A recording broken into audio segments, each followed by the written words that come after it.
ఈరోజు హోమియోపతిలో ఫ్రాక్చర్స్ కానీ బోన్స్ సరిగా ఫామ్ అవ్వలేనప్పుడు ఎలాంటి రెమెడీస్ యూజ్ అవుతాయి డిస్కస్ చేద్దాం. జనరల్గా మనకి ఫ్రాక్చర్స్ జరిగినప్పుడు కానీ బోన్ కరెక్ట్గా ఫామ్ అవ్వలేనప్పుడు ఆర్థోపెడిషియన్ దగ్గరికి వెళ్తాం.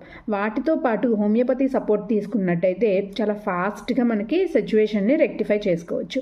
లైక్ ఎలా అంటే మనకి ఎప్పుడైనా ఫ్రాక్చర్ అయింది, దానికి ఇప్పుడు అంటే అతుక్కోవాలి అంటే దానికి ఏంటంటే మినరల్స్, న్యూట్రిషన్స్ అనేది చాలా ఇంపార్టెంట్.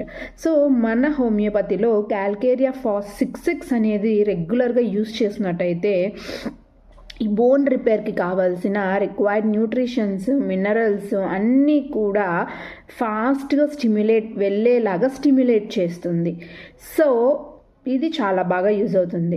అండ్ అదేవిధంగా దీంతో పాటుగా సింఫైటమ్ 30 అనేది మనం ఇచ్చినట్టయితే క్యాలస్ ఫార్మేషన్ అంటే బ్రోకెన్ అయిన బోన్ చుట్టూ ఎక్స్ట్రాగా గ్రో అయ్యే పెరిఆస్టియం అన్నమాట.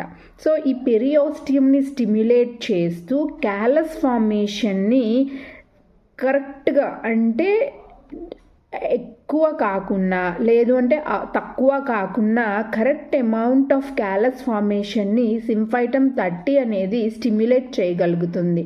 సో ఇలాంటి ఇన్ఫర్మేషన్ కోసం మన వీడియోస్ని లైక్ చేయండి, షేర్ చేయండి అండ్ సబ్స్క్రైబ్ చేయండి. Long live homeopathy, long live Hahnemann. Thank you.